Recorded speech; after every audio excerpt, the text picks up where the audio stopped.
Paulette, and I am a SNAP Ed nutrition educator at the Food Trust.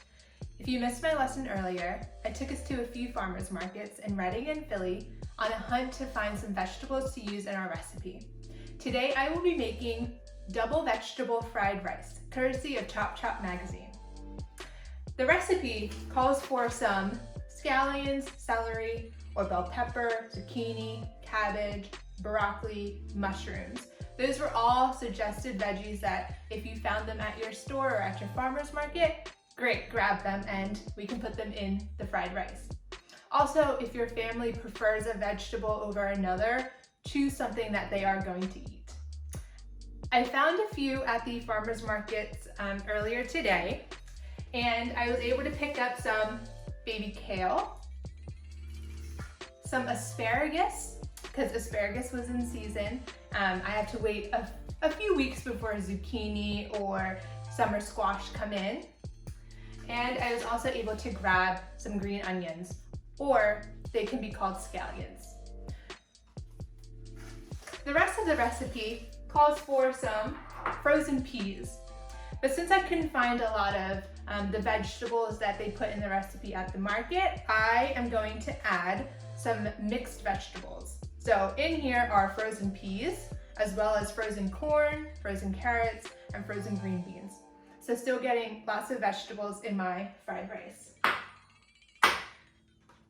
It calls for some different types of oil. So we have vegetable oil and some sesame oil. If you can't find sesame oil at your store, that is okay. We can always just use more of the vegetable oil.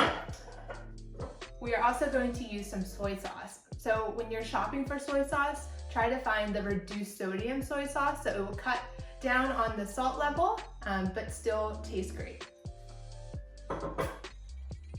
We're also going to add some eggs.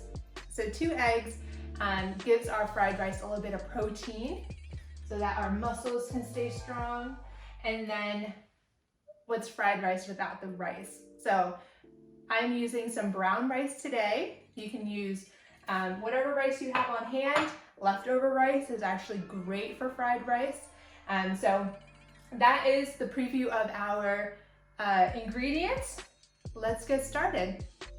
So first, we're gonna wash our hands and then wash all of our fresh vegetables so that they're nice and clean, and then we can chop them. So here I have my cutting board and underneath a paper towel, and that will help it from slipping around as I'm chopping my vegetables. I want to grab a knife, a sharp knife. A sharp knife is going to be a safe knife. So as we're cutting our vegetables, if it's a dull knife, we spend more time trying to put pressure in it, and that actually increases our risk of cutting our fingers or, nipping a little bit out of our hands. So I have my vegetables all rinsed and washed and ready to go. So first thing I'm going to do is prep our kale. So kale is one of those greens where if you massage the leaves a little bit, it will help to soften it up. It's more of a firm leafy green, but it does have lots of vitamins, has lots of calcium in there. So, it's a firm but nutritious green. So massage your leaves, and then a way to get them off of the stem is to hold one end and your other hand, wrap your hand around the stem and the leaves and pull them. And you kind of just strip the leaves off of the stem. So I do that for all of them. And with kale, I just filled a big bowl of water and dunked my kale into it, swished it around, and tried to get any of the dirt that could be in the leaves loose and off of the kale. So grab the stem and just pull the leaves off of it. I'm also only using half of the bunch of kale because it will cook down like most leafy greens do. Like if you ever cook spinach, a big bag of spinach cooks down to like this small little amount. It's the same thing with kale, it will cook down, but we are adding a lot more veggies into our fried rice. So with the kale, you just want to take a little bit, put them all together, and with your knife, just run it through. We just want to break it up.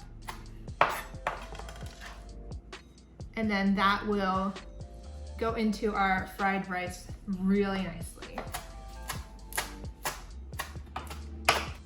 All right, so I have all of my kale chopped and prepped over here. Next, we're gonna move on to the asparagus. So asparagus is in season right now. You can find them at your local farmer's market. For a list of any of the nearest farmer's markets that the Food Trust runs, just visit veggie-filled.at and you can find all of our open markets, as well as which ones will open as the season goes on. So for asparagus, a trick to breaking it at where the stem is the freshest and where it's not is just to kind of put some pressure and break it, and wherever the point is, you want to keep the top part. And the bottom part, you can compost or you can just throw into the trash. So the bottom is a little tougher, so that's why I like to remove it. Okay, you can also just break one stem and use that as a guide for all of the other ones, but since mine is a smaller bunch, I'm just gonna break each one. All right. And then for chopping our asparagus, you can put them in a row and then cut them into like 1-inch pieces. Right.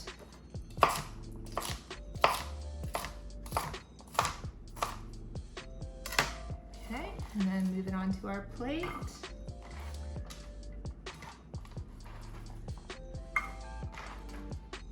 And then I always have like a little paper towel or something nearby to help me clean my cutting mat. Because like my kale, there are little bits of leaves everywhere.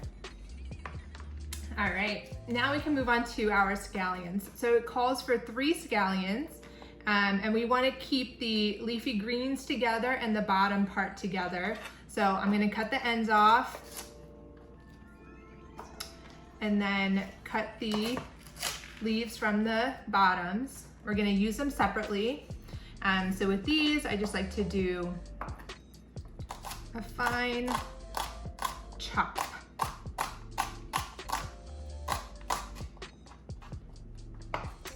I always seem to lose a little bit each time because they are round and they like to roll off the cutting board onto the floor.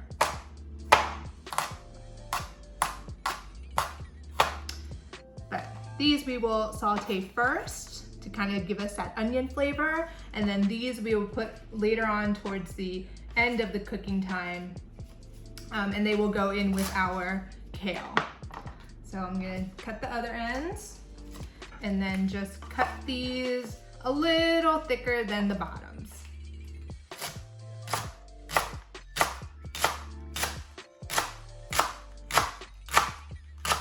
And of course, if you don't like onion flavor, you don't have to put this in. All right, so now we are all done prepping our vegetables. That was pretty easy. All we had to do was prep our kale, our asparagus, and our green onions. Now we're going to turn our stove on and preheat our frying pan. So I'm using a bigger frying pan since we're gonna add our vegetables and our rice, and it's gonna take up a lot of room. All right, so we have our pan preheated using some medium-high heat. And one way to know if your pan is warm enough or hot enough is to put some water on it. Splash it with some water, and you can hear the sizzle and the water droplets are moving around. That means it's hot enough. So now we can add our oil. I'm going to add 1 teaspoon of sesame oil. All right. Kind of move that all over your pan. Now we're gonna add the scallion white part, so the bottom half of the scallions.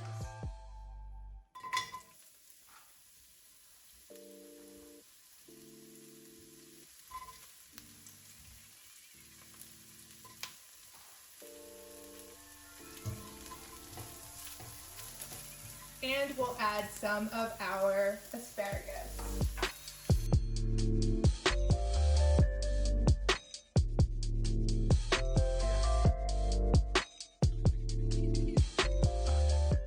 So we are sauteing this, so you want to move your vegetables around as they cook. And since we are using a higher heat, we do want to move it around so that, you know, it doesn't burn one side over the other.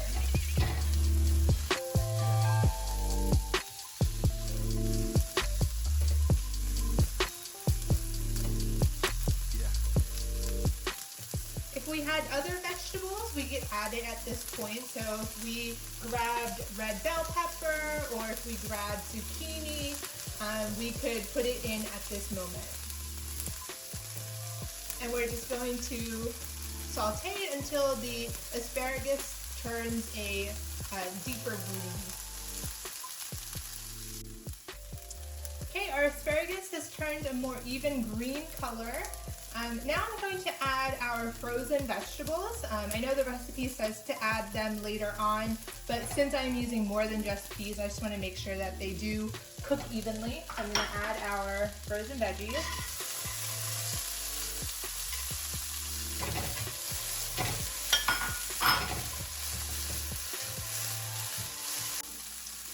All right, and now we can add our rice. We're adding about 3 cups of rice.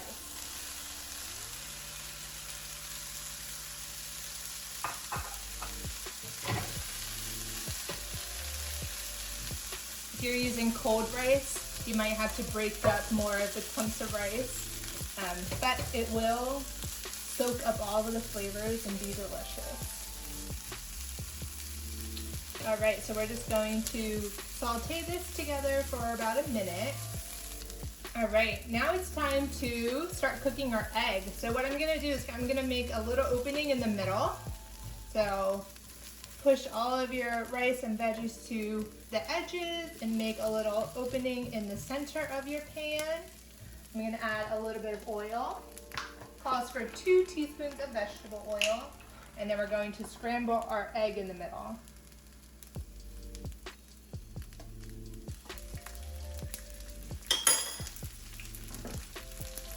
We're going to take our egg, break it, put it in the middle.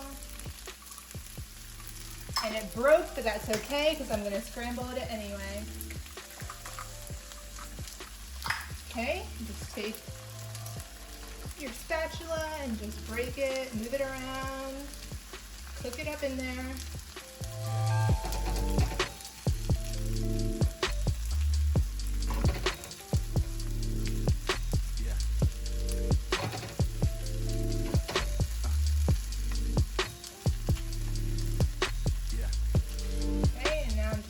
Move it in with the rest of our rice and veggies.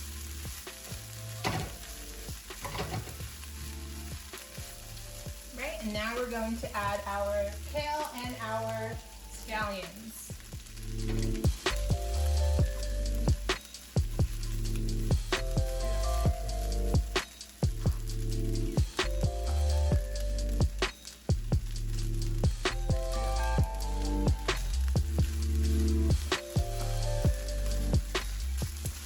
The kale will turn a deeper green color as well.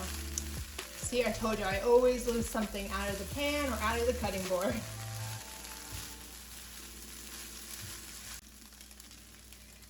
Okay, so now our kale is cooked with our fried rice. If you notice, I haven't added any salt. That's because we are going to season our fried rice with some soy sauce. So the recipe calls for 2 teaspoons of soy sauce. So 1, 2, and some other seasonings include crushed red pepper flakes, but I'm cooking this for my daughter who can't tolerate spicy foods as much as her dad and I, so I'm going to leave it mild and add some hot sauce on my own. If you want, you can add some garlic powder or some ginger powder to give you more flavor. So using spices instead of adding salt to get more flavor. And you know, we can taste our fried rice, and if it needs a little bit more soy sauce, then feel free to add some more. Remember, you want to start off with less, easier to add more instead of trying to take it out. And you know, if you're like me, then add some hot sauce to this, and you can serve this to your family for dinner, for lunch. It's a great way to get extra vegetables into your daily meals.